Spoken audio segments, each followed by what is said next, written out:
Su alma es una embarcación y su alma está anclada al puerto salvación. Y ese puerto, por muy seguro que sea, sigue sufriendo los embates del océano. Hay mareas, hay vientos, las mareas suben y bajan, los vientos van y vienen, las aguas arrecian en contra de la embarcación, pero la embarcación no se mueve del puerto.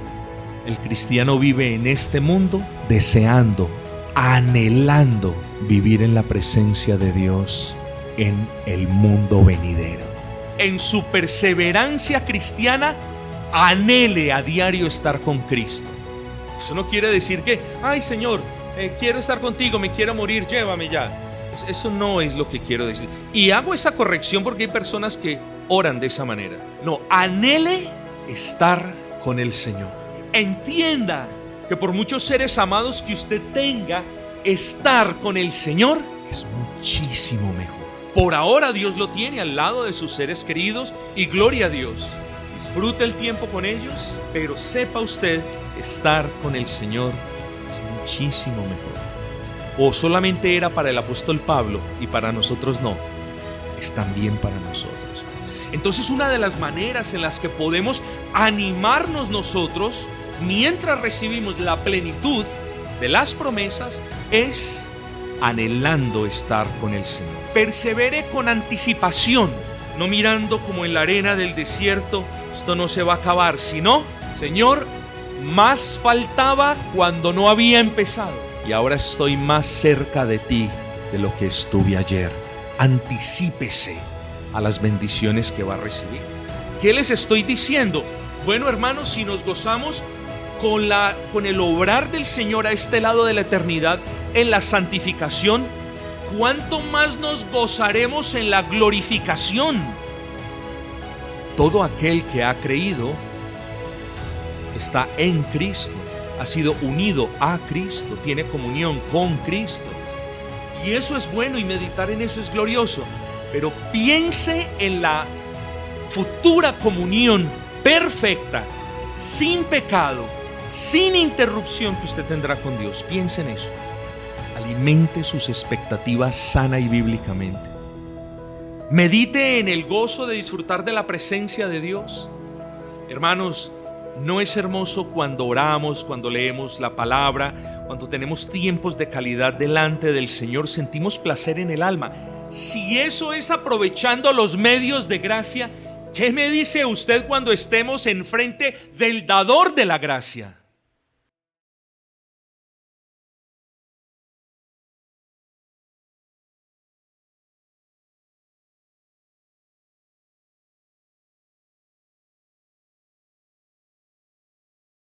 Hablar de un ancla es hablar de aquello que asegura un barco para que éste no se aparte del puerto.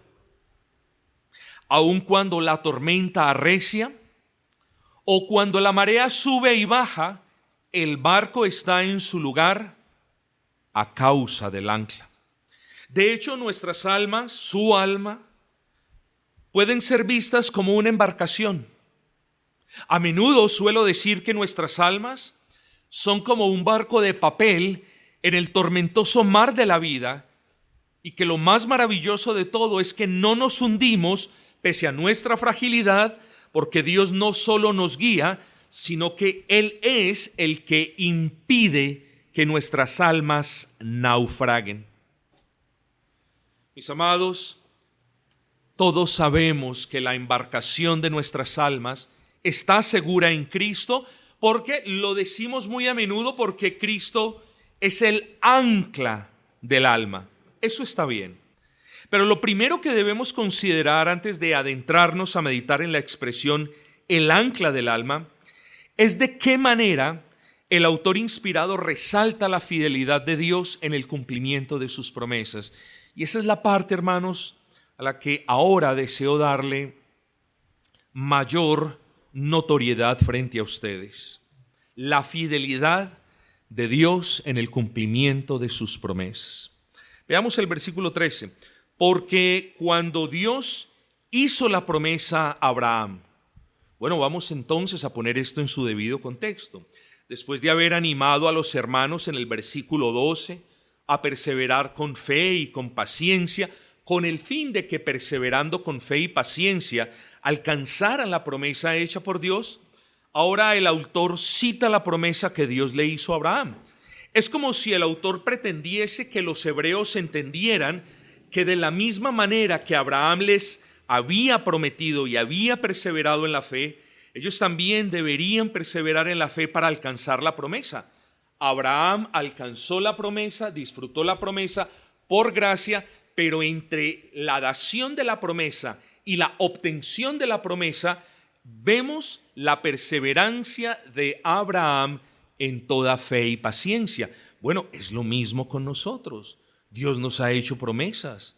Muchas de esas promesas las hemos visto, las continuamos viendo, pero las promesas de mayor envergadura, peso, las promesas más valiosas, aún están por ser alcanzadas. Así que nosotros, como hijos de Abraham, en la fe también tenemos esas promesas, pero también tenemos un peregrinaje que nos distancia de esas promesas. Pero, repito, de la misma manera en que Dios le cumplió a Abraham, también le va a cumplir a usted la promesa.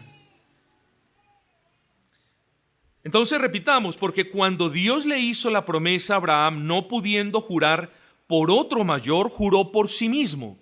¿Cómo eso de juró? ¿Cómo es esto de que Dios jura? Hermanos, lo que sucede es que en la antigüedad el juramento era la manera o la forma en la que una persona confirmaba que lo que estaba diciendo era de ciertísimo cumplimiento. Ahora bien, no pensemos que Dios jura como lo hacen los hombres, y menos pensemos que Dios tiene necesidad de jurar para que nosotros creamos que Él está diciendo la verdad. Cada vez que en las Escrituras se habla de un juramento de Dios, lo que los autores inspirados pretenden es señalar lo que se está hablando como de ciertísimo cumplimiento. Eso es todo. Es un lenguaje antropomórfico, hermanos. Eso es todo. Entonces, el punto del autor inspirado al decir que Dios juró por sí mismo es decirles a sus lectores que ellos podían tener la certeza de que Dios cumpliría su buena palabra para con ellos. De la misma manera, ya lo hemos dicho, como Dios le cumplió a Abraham. Entonces, lo que vemos en este versículo, mis amados, es ese lenguaje humano de jurar por sí mismo. ¿Para qué? Solo para fortalecer la fe de los que le estaban escuchando. Eso es todo.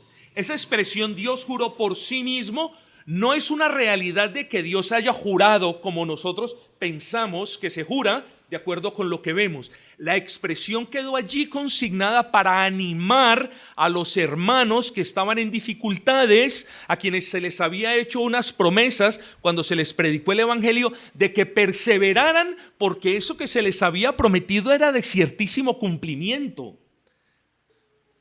Así que, hermanos, ocupémonos más bien en aprovechar los medios de gracia, en perseverar con fe y paciencia, porque la promesa, con el favor del Señor, a su debido tiempo, es nuestra ya, pero no la hemos abrazado en su plenitud aún. Hermano querido, usted tiene problemas en su casa, usted tiene problemas en la empresa, usted tiene problemas con su familia. No permita que ninguna de esas situaciones lo mueva a usted de poner su mirada en las promesas celestiales. Es cuando nosotros ponemos la mirada en los asuntos terrenales y le dedicamos más tiempo a esos asuntos que a meditar en las promesas que son de ciertísimo cumplimiento. Es cuando, hermanos, nosotros comenzamos a tomar malas decisiones, a desfallecer, a desanimarnos y todo lo demás. Algunos de los que profesaron la fe en Cristo tomaron malas decisiones. Y no es que ser perseguidos o despojados sea fácil. Pero ellos, no habiendo creído realmente en Cristo, no pusieron los ojos de su fe en las promesas. Fueron perseguidos y se les olvidó de que de las manos del Señor nadie los arrebataría. tuvieron escasez y parece que se les olvidó que Él les iba a proveer todo lo que hiciera falta conforme a sus riquezas en gloria. Hermanos, insisto, ¿puede usted estar seguro de que Dios cumplirá siempre sus promesas para con usted? Claro que sí, hermano. Versículo 14: de cierto te bendeciré con abundancia y te multiplicaré grandemente. Este versículo 15 es hermoso.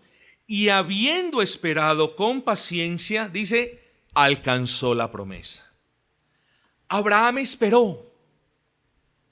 Yo no sé usted, pero si alguien me dice, le voy a mandar una torta que a usted le gusta, pastor, yo quisiera que me la mandara en el acto.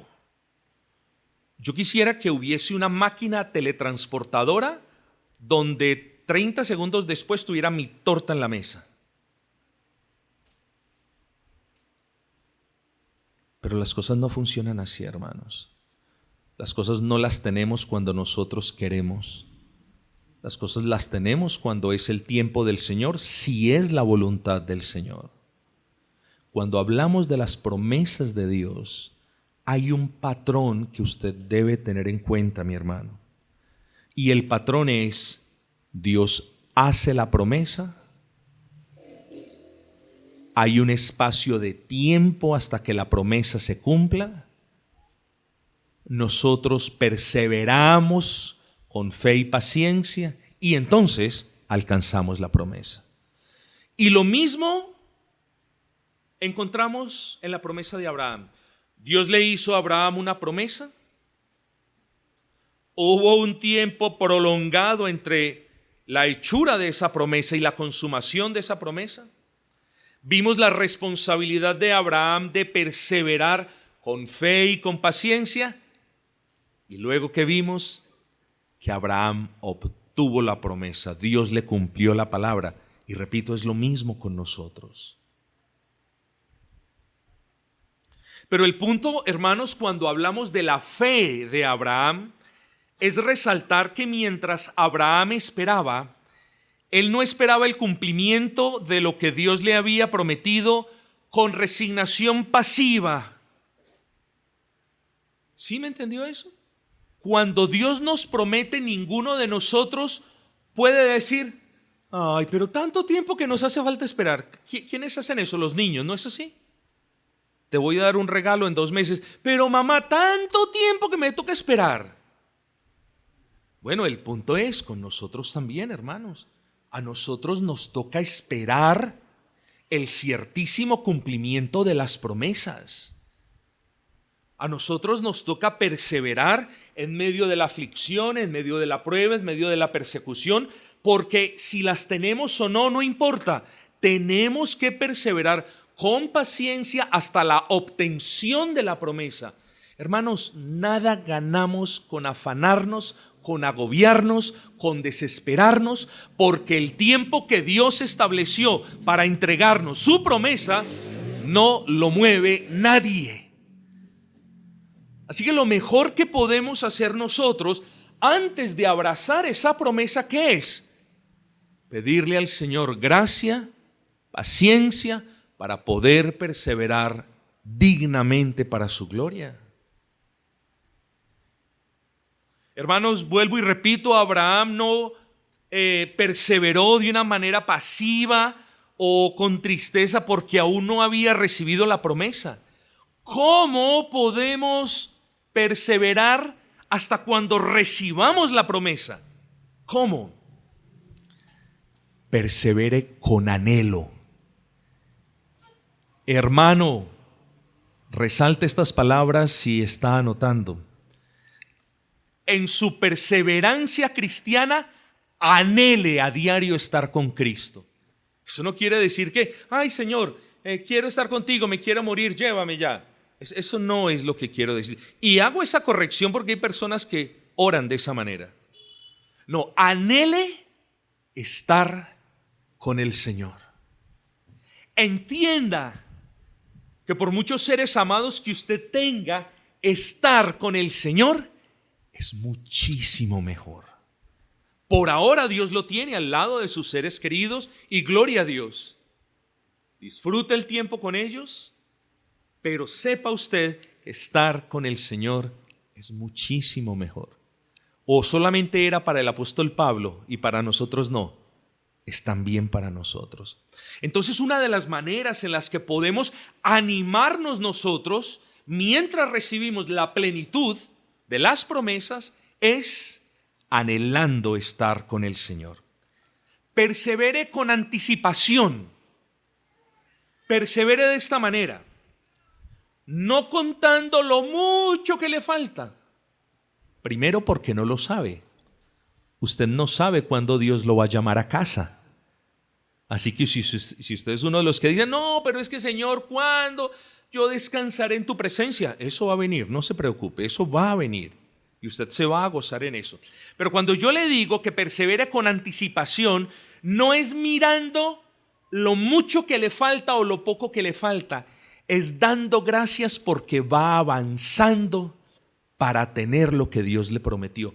Esa es una manera hermosa de perseverar y no cansarse tanto a este lado de la eternidad, hermanos. Vaya avanzando poco a poco, con paso firme, pero con anticipación, no mirando como en la arena del desierto, esto no se va a acabar, sino, Señor, más faltaba cuando no había empezado. Y ahora estoy más cerca de ti de lo que estuve ayer. Anticípese a las bendiciones que va a recibir. Con expectativa. Persevere con expectativa, no con resignación, persevere con expectativa. Señor, ¿cómo será cuando te vea? Oh, Padre bueno, ¿cómo me presentaré delante de ti? ¿Qué será esto de la corona? Hermanos, ¿saben qué les quiero decir? Pongan su mente en lo alto. Pongan su mirada en lo alto, en lo porvenir. No les quiero decir que descuiden ahora a sus hijos y no paguen lo que deben o arden de manera desordenada. No, pero denle prioridad a las cosas futuras, hermanos, a las promesas que ustedes van a recibir, porque Él juró por sí mismo que se las iba a dar. Perseveren, entonces, no con ansias, pero con expectativas. Hermanos, eso es lo que debe suceder con nosotros. Las promesas que Dios nos ha hecho las debemos esperar con anhelo, con anticipación y con expectativa, porque de cierto Dios cumplirá en nosotros su buena palabra. Entonces, ¿cómo podemos, insisto yo, hermanos, cómo podemos, hermanos, alimentar esa esperanza celestial? Bueno, miremos la gloria futura de la comunión en el Señor. Piense en eso. Piense desde ahora en la comunión que usted tendrá con el Señor. Todo aquel que ha creído está en Cristo, ha sido unido a Cristo, tiene comunión con Cristo. Y eso es bueno y meditar en eso es glorioso. Pero piense en la futura comunión perfecta, sin pecado, sin interrupción que usted tendrá con Dios. Piense en eso. Alimente sus expectativas sana y bíblicamente. Medite en el gozo de disfrutar de la presencia de Dios. Hermanos, ¿no es hermoso cuando oramos, cuando leemos la palabra, cuando tenemos tiempos de calidad delante del Señor, sentimos placer en el alma? Si eso es aprovechando los medios de gracia, ¿qué me dice usted cuando estemos enfrente del dador de la gracia? Pero comience desde ahora, hermano. Agradezca por esa herencia incorruptible, donde no habrá muerte, ni corrupción, ni debilidad, ni pereza, ni negligencia. Alimentemos la esperanza de las promesas celestiales meditando en esto. Oigan, si yo coloco al hermano Ananías el día de su conversión y miro 20 años después y coloco quién es Ananías hoy en día, ¿hablaremos de la misma persona? No, no podemos hablar. Ananías fue traído de muerte a vida el día de su conversión. Y a partir de ese punto comenzó su santificación. El Ananías de 20 años después no puede ser el Ananías de 20 años antes. ¿Y qué les estoy diciendo? Bueno, hermanos, si nos gozamos con el obrar del Señor a este lado de la eternidad, en la santificación, ¿cuánto más nos gozaremos en la glorificación? ¿Cuánto más nos gozaremos cuando seamos transformados a la estatura y a la imagen del varón perfecto? Hermanos, si eso no produce algún tipo de ánimo en su corazón, hay algo que no está bien en su corazón, en serio. Porque no puede ser que el anhelo de estar con Cristo y de disfrutar de su presencia para siempre no mueva su corazón a gratitud, a fervor, a mayor compromiso.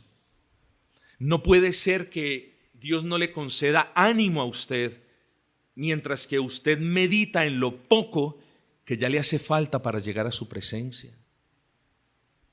Tengamos en cuenta eso, hermanos. Nuestro corazón es engañoso y perverso más que todas las cosas y ni siquiera usted y yo lo conocemos.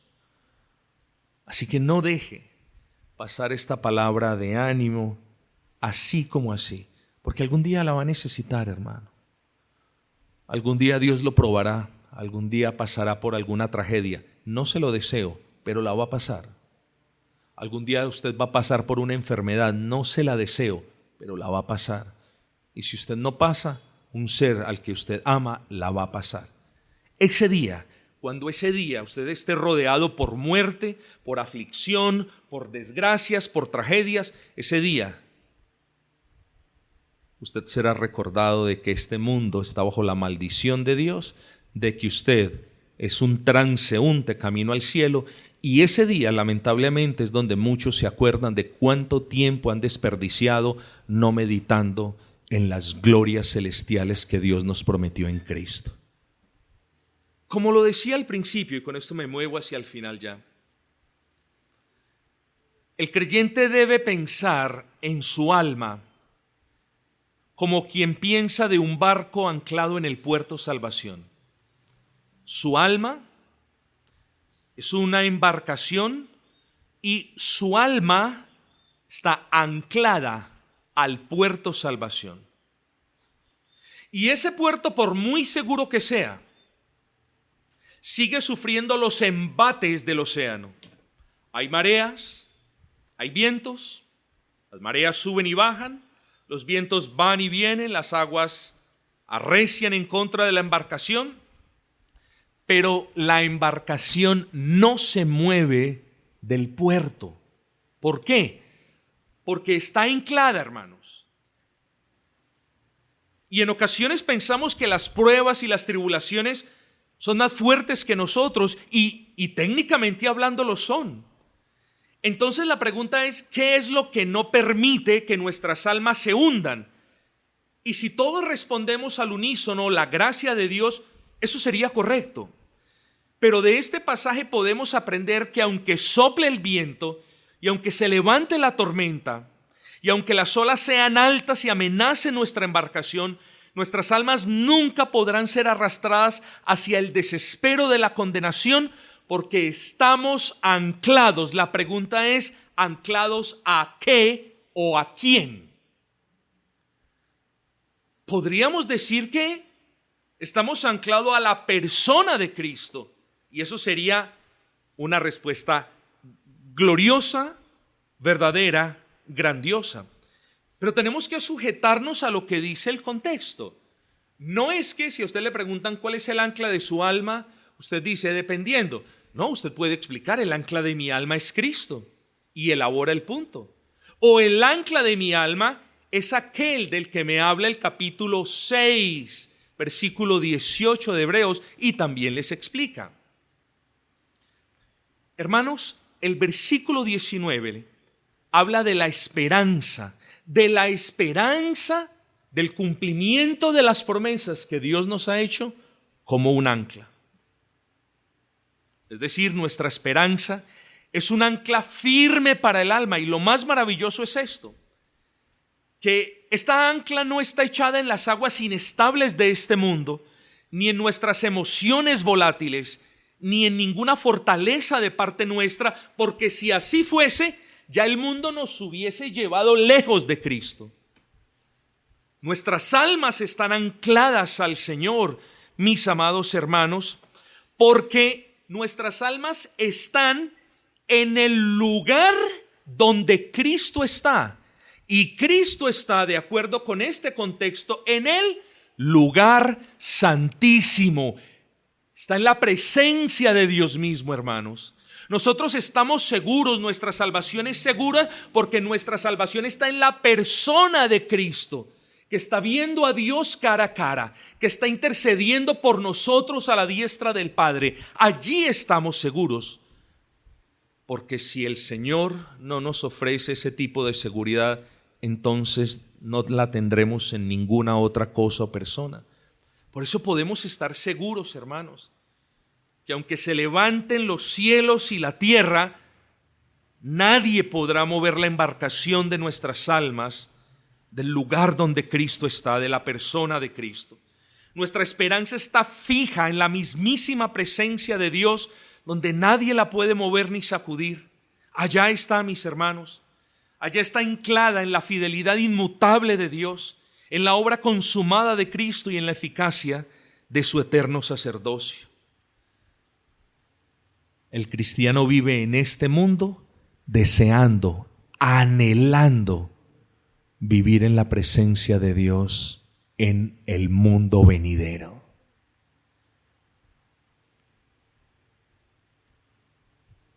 Persevere, vuelvo y le digo, ánimo perseverando. Pastor, me canso. Mientras usted no se muera, se va a seguir cansando todos los días. Pastor, estoy agotado porque es lo mismo. Dele gloria y dele gracias al Señor porque Él diseñó para su vida un plan donde usted ha de glorificarle y donde Él ha de bendecirlo con esa prueba. Pastor, no puedo más con mi enfermedad.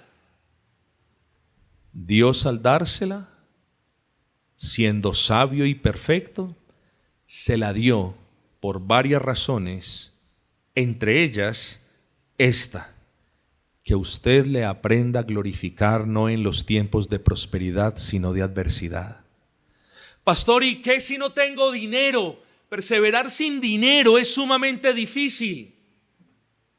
Dios le hizo una promesa, reclámesela y Él se la tiene que cumplir. No, lo digo así. Dios le hizo una promesa, reclámesela. Dígale al Señor: Señor, tú prometiste que no me ibas a desamparar, ni tampoco a mi descendencia. Cúmplela, Señor, porque tu nombre está en tela de juicio. Cúmplemela, Señor. Pastor, estoy cansado, estoy agotado. Vuelvo y le repito, es mejor y más productivo para su alma que busque fuerzas para perseverar, porque cansado y agotado y sufrido y enfermo y atribulado y perseguido y calumniado, es muy probable que los cristianos estemos hasta el último de nuestros días. Entonces, que no se nos olviden dos cosas, mis amados hermanos. La primera, que nuestras vidas a este lado de la eternidad, como lo dije hace un momento, han de ser gobernadas por la esperanza de lo que nos espera al otro. Se lo pongo de esta manera: si yo tengo un viaje y es a una parte que no me gusta, donde me van a tratar mal, donde no me van a dar de comer, donde todo va a ser difícil de conseguir, hermanos, ¿adivinen qué? No voy. Cancelo el viaje. Se acabó. Pero nosotros tenemos un viaje donde las cosas y bendiciones que nos aguardan no las podemos describir con un vocablo a este lado de la eternidad. Hermanos, que la esperanza de las cosas, de las bendiciones que hemos de recibir, sea la que gobierne nuestras vidas en este trasegar, en este mundo caído. Y lo segundo, que nada de lo que enfrentemos ahora, ni la marea subiendo y bajando, ni el viento yendo o viniendo, ni el enemigo arreciando, que nada, repito, de lo que enfrentamos ahora puede frustrar el cumplimiento de lo que Dios le ha prometido a usted.